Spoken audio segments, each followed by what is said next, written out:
নমস্কাৰ, ভাস্কৰজ্যোতি এষ্ট্ৰবাস্তু জ্ঞান চেনেললৈ সকলোকে পুনৰবাৰ স্বাগতম জনাইছোঁ। মই এটা ছিৰিজ বনাই আছিলোঁ 14 মে'ৰ পৰা 18 অক্টোবৰ 2025লৈকে বৃহস্পতি গ্ৰহ মিথুন ৰাশিত থাকিব। ইতিমধ্যে মই 6টা লগ্ন আৰু 6টা ৰাশিৰ কথা কৈ আহিছোঁ। মই এতিয়া বাকী থকা লগ্ন আৰু ৰাশিৰ কথা মই ক'ম। আপোনালোকৰ যদি লগ্ন আৰু ৰাশি একেটাই হয় তেতিয়াহ'লেতো পূৰা মাত্ৰা এইটো ফল হ'ব, আৰু নহ'লে আপোনালোকে লগ্নৰ পৰা প্ৰথম চাব আৰু ৰাশিৰ পৰাও অলপমান আশা কৰিব পাৰি মিলিব আৰু আপোনাৰ। সেই গতিকে আপোনালোকে পোনপ্ৰথম এতিয়া মই তুলা লগ্ন আৰু তুলা ৰাশিৰ কথা মই ক'ব বিচাৰিছোঁ। দুইটা বস্তু যদি মিলি যায়, লগ্ন আৰু ৰাশি একে হয়, তেতিয়াহ'লেতো আপোনালোকৰ প্ৰায়খিনি কথাই মিলি যাব, আৰু নহ'লে মানে আপোনালোকে লগ্নৰ পৰা চাব। আৰু ৰাশিৰ পৰা আপোনালোকে অপেক্ষা নকৰিব, ৰাশিৰ পৰা আপোনালোকে অলপ মিলাই চাব পাৰিব, কিন্তু লগ্নৰ পৰা বেছিকৈ মিল খাব।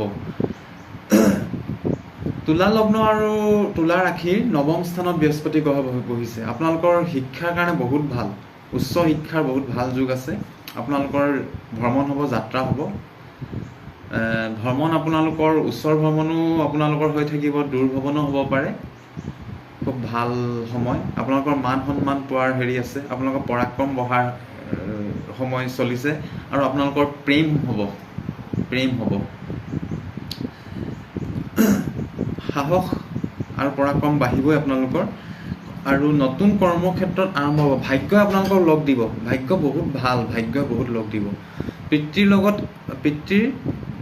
লগত আপোনালোকৰ সম্বন্ধ সম্পৰ্ক ভাল হ'ব, আৰু পিতৃয়েও আপোনালোকক সহায় সুবিধা কৰি বহুতখিনি সহায় সুবিধা কৰিব পিতৃৰ ফালৰ পৰা।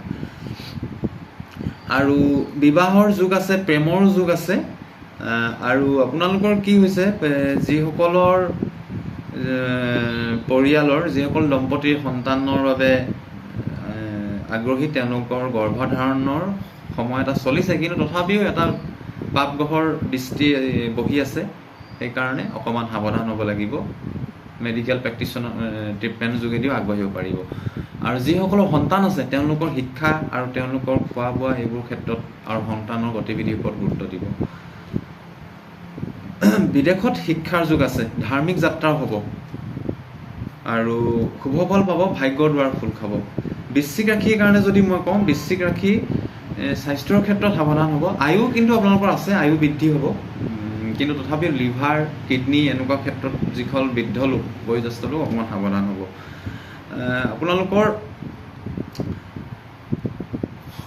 পৈতৃক সম্পত্তিৰ ক্ষেত্ৰত ভাল যুগ, সম্পত্তিৰ ক্ষেত্ৰত আপোনালোকে আগবাঢ়িব পাৰে। পৈতৃক সম্পত্তিৰ ক্ষেত্ৰত বিদেশ যাত্ৰা হ'ব পাৰে। গুৰুৰ ধাৰ্মিক শিক্ষা, ধাৰ্মিক গুৰু লগ হৈ যদি কোনোবাই শৰণ ভোজন এনেকুৱা ল'ম বুলি ভাবিছে, তেওঁ আগবাঢ়িব পাৰে, ল'ব পাৰে। আৰু যিসকলে ইঞ্চুৰেঞ্চ ছেক্টৰত কাম কৰিছে, CID বিভাগত কাম কৰিছে, CBI ডিপাৰ্টমেণ্টত কাম কৰিছে, পুৰাতত্ত্ব বিভাগত কাম কৰিছে, তেওঁলোকৰ কৰ্মজীৱনৰ বাবে ভাল। আৰু ঘপককৈ ধন যুগ আছে, ধন টকা পইচা আপোনালোকৰ হাতলৈ আহিব। ব্যৱসায়ত সাৱধান, যুগ্ম ব্যৱসায়ত সাৱধান হ'ব।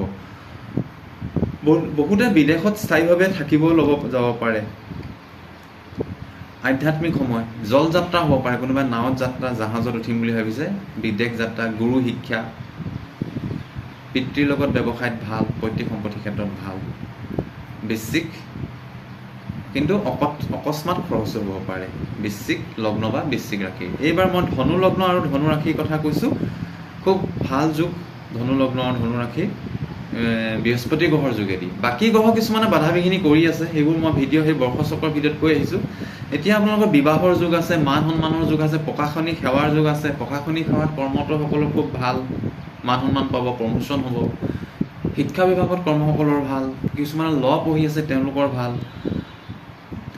যান বাহনৰ ক্ষেত্ৰত ভাল, যুগ্ম ব্যৱসায়ত ভাল, সামাজিক মাধ্যমৰ যোগেদি উন্নতি আছে আপোনালোকৰ। ঘৰখনত মাংগলিক কৰ্ম হ'ব আপোনালোকৰ। বায়ু যাত্ৰা হ'ব পাৰে, যাত্ৰা হ'ব, প্ৰেম বিবাহলৈ ৰূপান্তৰিত হ'ব। যিসকলৰ সন্তানৰ পৰিকল্পনা কৰিছে, সন্তানৰ ক্ষেত্ৰতো সন্তান প্ৰাপ্তিৰ যুগ আছে।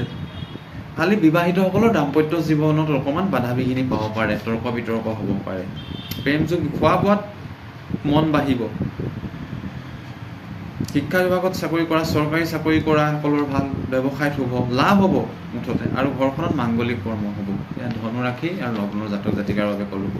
মকৰ ৰাশিৰ লগ্নৰ জাতক জাতিকাৰ বাবে মই কৈছোঁ কৰ্মত শুভ, কিছুমানৰ চাকৰি হ'ব, চাকৰি ক্ষেত্ৰত আগবাঢ়িব পাৰে। আপোনালোকে প্ৰতিযোগিতামূলক পৰীক্ষাত আপোনালোকে অৱতীৰ্ণ হওক, চৰকাৰৰ আপোনালোকৰ শুভ ফল আপোনালোকে পাব। হস্পিটেলৰ যুগ হ'ব পাৰে, খৰচ হ'ব পাৰে ঘৰৰ মানুহৰ কাৰণে। আৰু স্বাস্থ্যৰ ক্ষেত্ৰত সাৱধান হ'ব, খৰচটো কিন্তু হ'ব, বহুত খৰচ হ'ব। আৰু কৰ্মক্ষেত্ৰত ভাল, আপোনালোকৰ কৰ্মক্ষেত্ৰত ভাল, ধন আহি থাকিব, ধন আহিব। আৰু ঘৰুৱা সম্পত্তিৰ ক্ষেত্ৰত ভাল যুগ আছে। যিসকল উকিলৰ কৰ্মত নিয়োজিত হৈ আছে তেওঁলোকৰ কাৰণে ভাল। আপোনালোকে ঋণ ল'ব পাৰিব বেংকৰ পৰা, আৰু কোনোবাই যদি ঋণ লৈছিলে এই সময়খিনি ঋণ ঘূৰাই দিয়াৰ ভাল সময়। কোৰ্ট কাছাৰী যুগ আছে। সংঘৰ্ষ কিন্তু কৰিব লাগিব। আৰু প্ৰশাসনিক ক্ষেত্ৰতো শুভ, চাকৰি ক্ষেত্ৰত শুভ, ধন টকা পইচা হাতলৈ আহিব, কৰ্মক্ষেত্ৰত শুভ। মকৰ কুম্ভ ৰাশিৰ জাতক জাতিকাৰ কাৰণে মই কৈছোঁ, আপোনালোকৰ বুদ্ধি হ'ব, আপোনালোকৰ প্ৰেমো হ'ব, শিক্ষাটো শুভ, আপোনালোকৰ ধন আহিব আপোনালোকৰ হাতলৈ আকস্মিকভাৱে। মুখৰ বাণীৰে আপোনালোকে আকৰ্ষিত কৰিব বহুতে। পেটৰ ৰোগৰ ক্ষেত্ৰত সাৱধান হ'ব, পেটৰ ৰোগ হ'ব পাৰে।